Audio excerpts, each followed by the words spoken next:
एक समय की बात है। एक हरे भरे गांव में गोविंद नाम का एक मेहनती किसान रहता था। वो अपनी छोटी सी जमीन पर कड़ी मेहनत करता था, लेकिन उसकी फसलें कभी इतनी अच्छी नहीं होती थी कि वो अपने परिवार को आराम दे सके। उसकी पत्नी राधा और उनके दो बच्चे रोहन और मीना भी उसके साथ खेतों में हाथ बंटाते थे। उनकी जिंदगी सादगी भरी थी, लेकिन खुशहाल थी। गांव का जमींदार बलदेव सिंह बहुत धनी और लालची आदमी था। उसकी आंखें हमेशा दूसरों की संपत्ति पर रहती थी। गोविंद की मेहनत को देखकर उसे ईर्ष्या होती थी। एक दिन बलदेव सिंह ने गोविंद को बुलाया।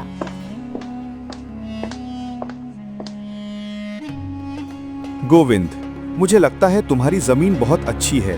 मैं तुम्हें कुछ पैसे देकर तुम्हारी जमीन खरीदना चाहता हूँ। गोविंद ने सोचा भी नहीं था कि जमींदार उसकी जमीन पर नजर गड़ाएगा। उसने विनम्रता से कहा, मालिक, ये जमीन मेरे पुरखों की है, मैं इसे नहीं बेच सकता। बलदेव सिंह को गुस्सा आ गया। अगर तुम इसे बेचोगे नहीं तो तुम्हें मुझे ज्यादा लगान देना होगा, दुगना लगान। गोविंद और राधा चिंतित हो गए। दुगना लगान चुकाना उनके लिए असंभव था। कई रातों तक वे इस बारे में सोचते रहे। एक रात राधा ने कहा, क्यों ना हम कुछ ऐसा करें जिससे हमारी पैदावार इतनी बढ़ जाए कि हम लगान चुका सके। गोविंद ने सर हिलाया। लेकिन कैसे? हमने हर तरीका आजमा लिया है।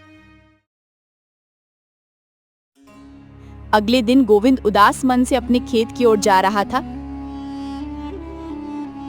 रास्ते में उसे एक वृद्ध संत मिले जो एक पेड़ के नीचे बैठे थे।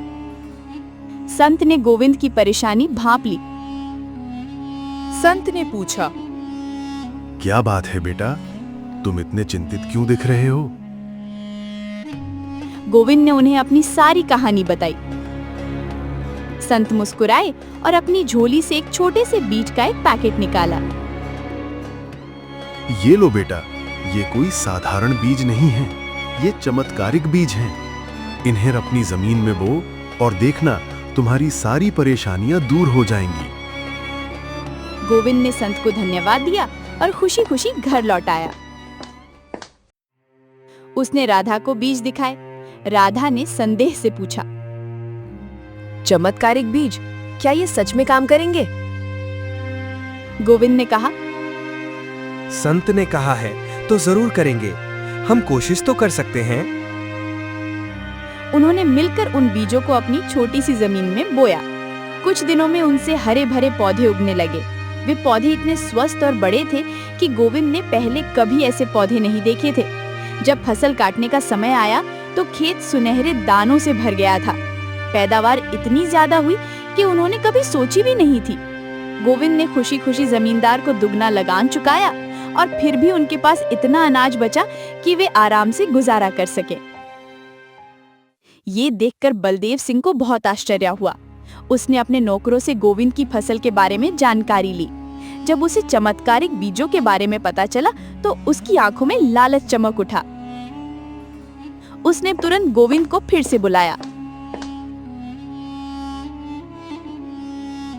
मालिक, ये बीज संत ने दिए हैं, मैं इन्हें नहीं बेच सकता। बलदेव सिंह ने कहा, तो ठीक है, अगर तुम बीज नहीं दोगे तो तुम्हें अपनी आधी फसल मुझे देनी होगी, वरना मैं तुम्हारी जमीन छीन लूंगा। गोविंद फिर से मुश्किल में पड़ गया। उसने राधा से सलाह ली।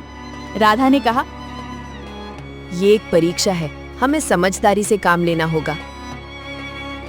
गोविंद ने बलदेव सिंह से कहा, ठीक है मालिक, मैं आपको आधी फसल दे दूंगा, लेकिन बदले में आपको मेरी जमीन को अगले 5 साल तक लगान मुक्त करना होगा।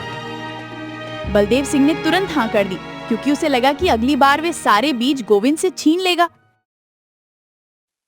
गोविंद इस बात को जानता था कि जमींदार उसके बीजों के पीछे पड़ा है। उसने एक योजना बनाई। अगली बुआई के मौसम में उसने आधे खेत में चमत्कारिक बीज बोए और बाकी आधे खेत में सामान्य बीज बोए। जब फसल काटने का समय आया तो उसने अपनी आधी फसल जमींदार को दे दी। बलदेव सिंह ने खुशी खुशी वो फसल ले ली। ये जानते हुए भी कि इसमें सामान्य बीजों से उगी फसल भी शामिल थी। अगले साल बलदेव सिंह ने गोविंद से कहा, इस बार तुम सारे चमत्कारिक बीज मुझे दे दो, मैं तुम्हें इसके बदले में अच्छी रकम दूंगा। गोविंद ने मुस्कुराते हुए कहा, मालिक, आप मुझे जो भी रकम देंगे वो इन बीजों के मुकाबले कुछ भी नहीं है। लेकिन मैं आपको एक और रास्ता बताता हूँ। आप अपनी सारी जमीन पर इन बीजों को बोइए और आपकी पैदावार इतनी बढ़ेगी कि आपको किसी और चीज की जरूरत ही नहीं पड़ेगी। बलदेव सिंह को लगा कि ये एक अच्छा विचार है। उसने गोविंद को कुछ पैसे दिए और उससे सारे चमत्कारिक बीज ले लिए। लेकिन गोविंद ने चालाकी से उसे केवल सामान्य बीजों का एक बड़ा पैकेट दिया।